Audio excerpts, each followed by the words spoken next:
বর্ষার এক সকালে হেল্প ট্যুরিজমের রাজ বসুর সঙ্গে রওনা দিলাম এনজেপি স্টেশন থেকে।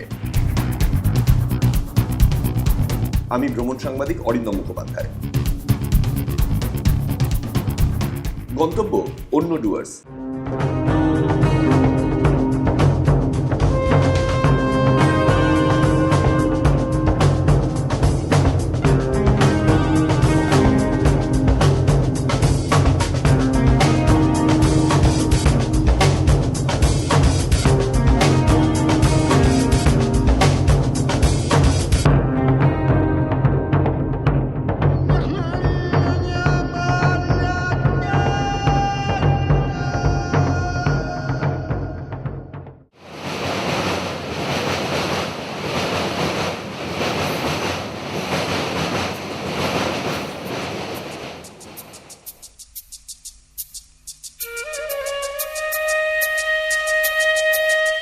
যে ডুয়ার্স অসমের বিস্তীর্ণ অঞ্চল জুড়ে, যেখানে আছে ভুটানের সঙ্গে 8টি দুয়ার। বেলা 11:30টায় পৌঁছলাম নিউ বঙ্গাইগাঁও।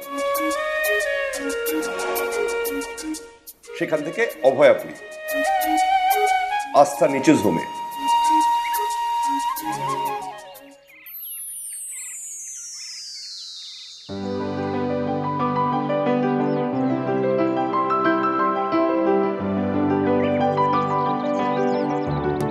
2000 হেক্টর জমি জুড়ে হেল্প ট্যুরিজমের সহযোগিতায় আস্থা পরিবেশ ও বন্যপ্রাণ সংরক্ষণে।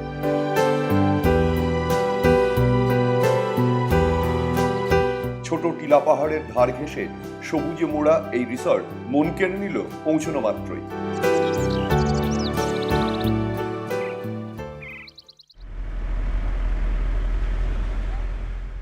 বিকেলে গেলাম রাজবংশী গ্রাম গেরামারি। এখানে একসময় গন্ডার মারা পড়েছিল বলেই নাম গেরামারি। গেরামারি পৌঁছানোর কারণ এই বটগাছ দর্শন। এর থেকে বেশি বিস্তৃত বটবৃক্ষের বর্ণনা বহু পাওয়া যাবে, কিন্তু শুধুমাত্র স্থানীয় মানুষের সচেতনতায় রক্ষা পাওয়া প্রাচীন বটগাছের সংখ্যা বোধহয় বেশি নেই। আর বিগত 25 বছর ধরে এই কাজই করে চলেছে হেল্প ট্যুরিজম, মানুষকে সচেতন করে সংরক্ষণের কাজে উৎসাহিত করা।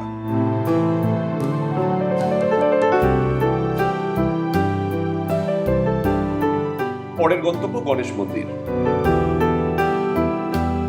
প্রায় 1200 বছরের প্রাচীন এই মন্দির ধ্বংস হয়ে যায় 1000 থেকে 1100 খ্রিস্টাব্দের মধ্যে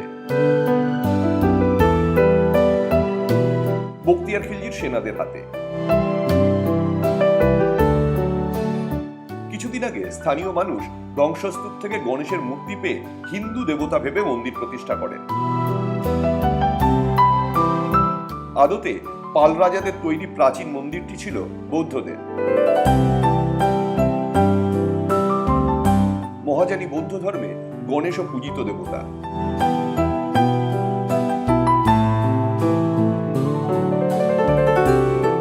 এবার যাত্রা নিগম ঘোলা, নির্জনতার কারণে যা আসলে ছিল নিঝুম খোলা।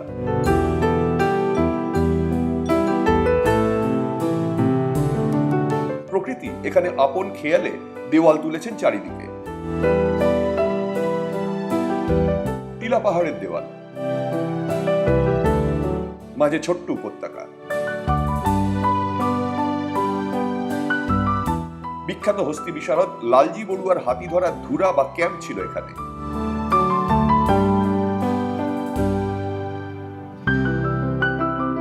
এটি একটি গারো গ্রাম। স্থানীয় গারোদের সঙ্গে নিয়ে নয়নাভিরাম প্রকৃতিতেও তৈরি হয়েছে পর্যটনের ব্যবস্থা। এই গাছবাড়িতে একটা রাত কাটানোর অসাধারণ অভিজ্ঞতা লাভ হবে, সঙ্গে গারো আতিথেয়তা।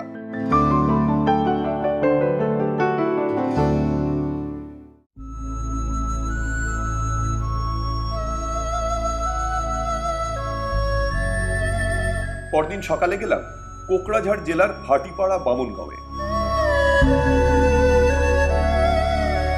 হেল্প ট্যুরিজমের স্বপ্ন প্রকল্প গড়ে উঠছে এখানে। সম্প্রতি চালু হয়েছে ছোটদের স্কুল ধাম্মাদীপা। উদ্বোধন করেন বোরো টেরিটোরিয়াল কাউন্সিলের প্রধান মলিহারি সাহেব। সঙ্গে ছিলেন উপপ্রধান খাম্পা বর্গওয়ানি। হেল্প ট্যুরিজম, বিটিসি এবং নর্থ ইস্ট বুদ্ধিস্ট সংঘ কাউন্সিলের এই যৌথ প্রকল্পের দেখভাল করছেন স্থানীয় মানুষ বিশিরাম নার্জারি। অচিরেই এখানে বৌদ্ধ মন্দির নির্মাণ করে ট্যুরিজম হাব গড়ে তোলার পরিকল্পনা।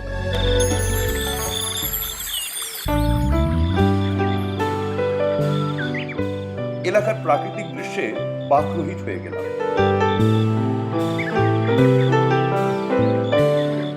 আপনারাও ডুব দিতে পারেন প্রকৃতির এই রূপসাগরে।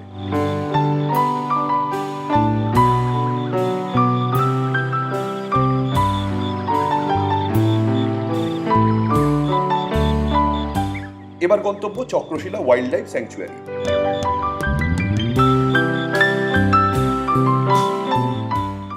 বিখ্যাত ভ্রমণ লেখক সৌম্যদীপ দত্তর সংস্থা নেচার্স বিকন এখানে প্রায় বিপ্লব ঘটিয়ে ফেলেছে।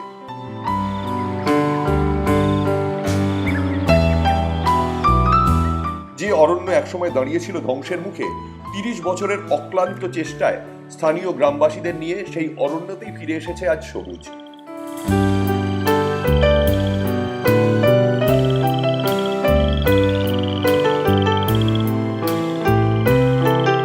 নতুন করে তৈরি হয়েছে শালের জঙ্গল। ভারতের একমাত্র স্যাংচুয়ারি গোল্ডেন লাঙ্গুরের সংরক্ষণের জন্য। 1994-এ স্যাংচুয়ারির তকমা পায় চক্রশিলা। 45 বর্গ কিলোমিটার বিস্তৃত জঙ্গলে মোড়া টিলা পাহাড়গুলিকে কেন্দ্র করে এই অরণ্য। 2015-র গণনা অনুযায়ী গোল্ডেন লাঙ্গুরের সংখ্যা 800-রও বেশি। আছে বাঘ সহ 35 প্রজাতির স্তন্যপায়ী প্রাণী। চিন্তা নেই, গড়ে উঠছে পর্যটকদের জন্য হোমস্টের ব্যবস্থাও। খালি হেল্প ট্যুরিজমের সঙ্গে যোগাযোগের অপেক্ষা।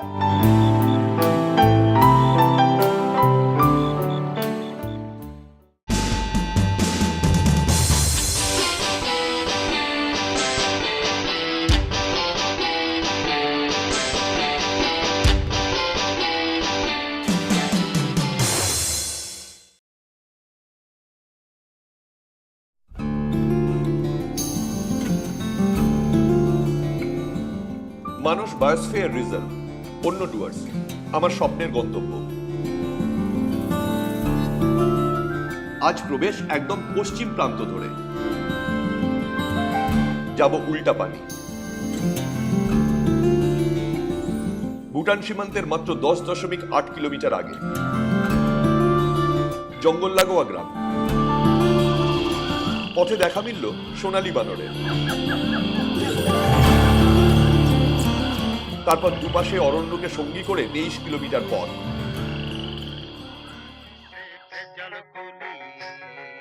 উল্টাপানি গ্রামে গিরিন ভাইয়ের বাড়ি। প্রবেশ মুখ থেকেই কানে এলো অসমীয় লোকসঙ্গীতের সুর।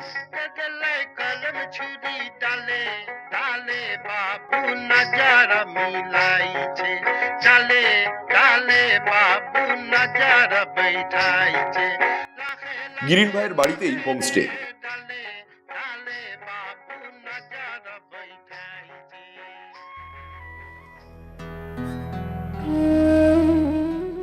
সামনে ভুটান পাহাড় আর আষ্টে পৃষ্ঠে জড়িয়ে আছে প্রকৃতি।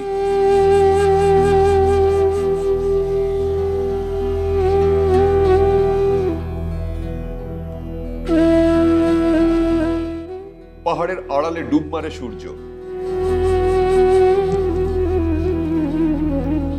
আকাশে তখন রঙের খেলা।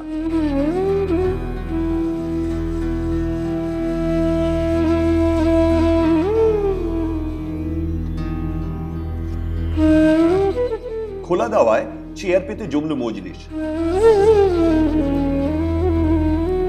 বিষয় বন ও বন্যপ্রাণ সংরক্ষণ। গিরিন ভাই ব্রহ্মাদারা এ গ্রামে এই আন্দোলনের কাণ্ডারি।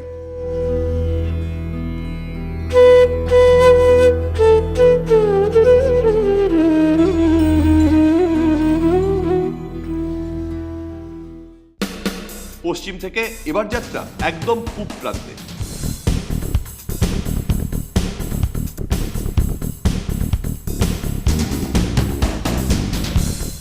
দূরত্বের আন্দাজ মিলবে একটা ছোট্ট তথ্যে। মানুষ বায়োস্ফিয়ার বিস্তৃত অসমের 6টি জেলা জুড়ে। মোট 2837 বর্গ কিলোমিটার। পৌঁছলাম লক্ষ্মীবাজার।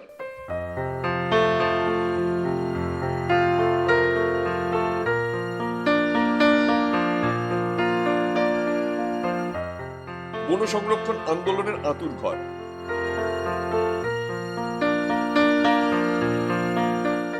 এখান থেকে ভুটান সীমান্ত মাত্র 8 কিলোমিটার। MMES বা মানস মাউজিগেন্দ্রি ইকো সোসাইটি।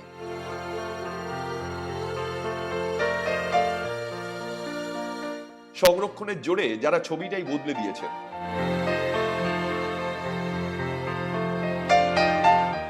ওয়ার্ল্ড হেরিটেজ সাইটের বিপজ্জনক তালিকা থেকে যখন মানুষকে মুক্ত করলো ইউনেস্কো, তখন MMES এবং হেল্প ট্যুরিজমের ভূয়সী প্রশংসা করে তারা।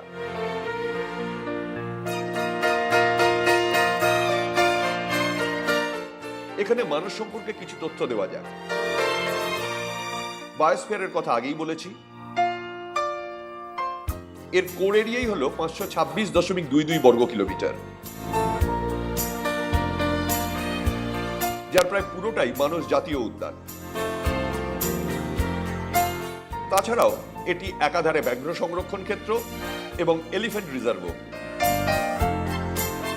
1905 সালে মানুষকে সংরক্ষিত বনাঞ্চলের তকমা দেওয়া হয়। 1 অক্টোবর 1928 মানুষ স্যাংচুয়ারি ঘোষিত হয়। এরপর 1985-তে ওয়ার্ল্ড হেরিটেজ সাইট, 1989-এ বায়োস্ফিয়ার এবং 1990-এ জাতীয় উদ্যান ঘোষিত হয় মানুষ। ভুটানের রয়্যাল মানুষের যমজ বনের বিস্তৃতি ডুয়ার্স ঘিরেই।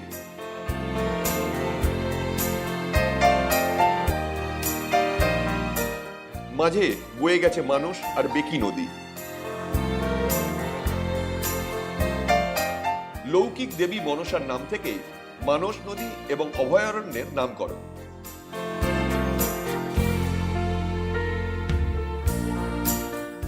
এবার আসা যাক MMES এর কথায়,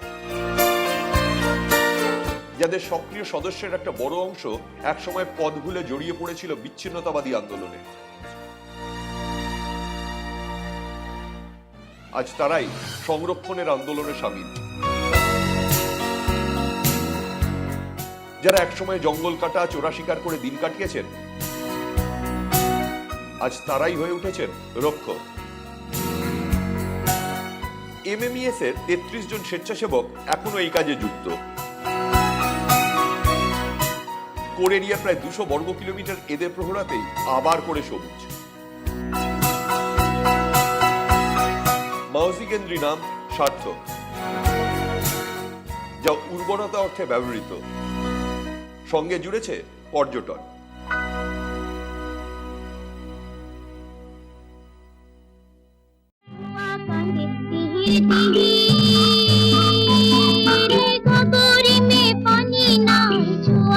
বাঁশবাড়িতে আমাদের ডেরা হলো আস্থারি বিরিনা ইকো ক্যাম্প। ফতেমাবাদ চা বাগানের মধ্যে দিব্যি থাকার ব্যবস্থা। একসময় ব্রিটিশরা যে সমস্ত সাঁওতাল, ওঁরাও, মুন্ডা আদিবাসীদের নিয়ে এসেছিল চা বাগানে কাজ করতে,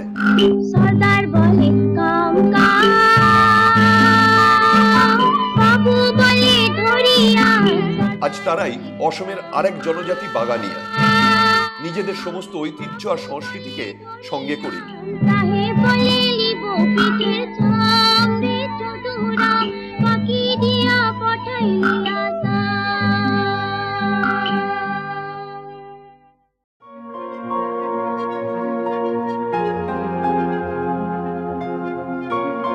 ঠিক হলো আজ হেঁটেই জঙ্গল দর্শন হবে। এখানে হেল্প ট্যুরিজমের সহায়তায় সংরক্ষণকে অন্য স্তরে নিয়ে গেছে মিউজ, মানস এভার ওয়েলফেয়ার সোসাইটি। সঙ্গে পর্যটন। সংরক্ষণের প্রয়োজনীয়তা বোঝাতে কয়েকটা তথ্য দেওয়া যাক। মানসে মোট 459 প্রজাতির গাছ আছে, 60 প্রজাতির স্তন্যপায়ী, ভারতের যে কোনো জঙ্গলের থেকে বেশি। এছাড়া 500 ধরনের পাখি, 42 রকমের সরীসৃপ এবং 7 প্রকারের উভচরও পাওয়া যায়।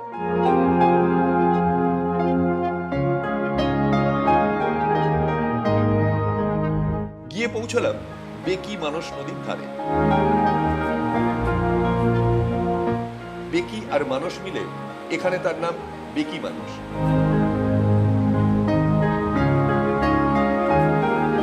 সম্প্রতি এ নদী ভাসিয়েছিল জঙ্গল জনপদ।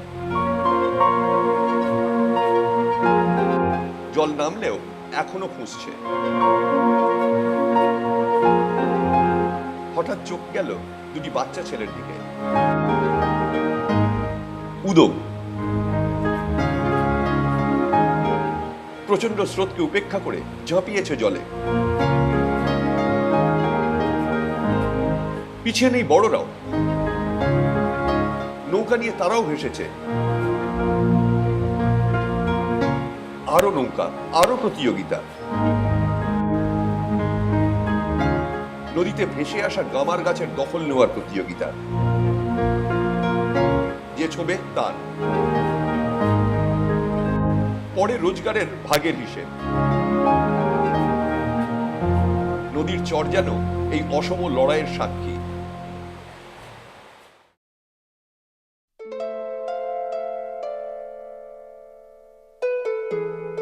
এসে উঠলাম পাশের ওয়াচ টাওয়ারে। প্রাণ ভরে গেল সৌন্দর্য সুধায়।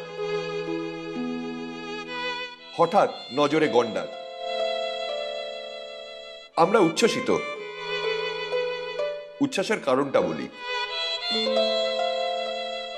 প্রায় 3000 বর্গ কিলোমিটার বিস্তৃত জঙ্গলে গন্ডারের সংখ্যা মাত্র 22। অশান্ত সময়ে চোরা শিকারের বলি।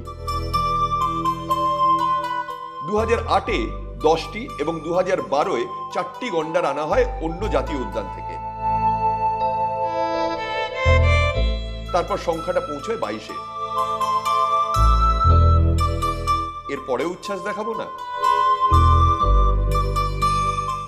ইচ্ছে নেই। তবু এই সৌন্দর্যকে, এই প্রকৃতিকে, এই সংরক্ষণের আন্দোলনকে সেলাম জানিয়ে ফিরতেই হবে।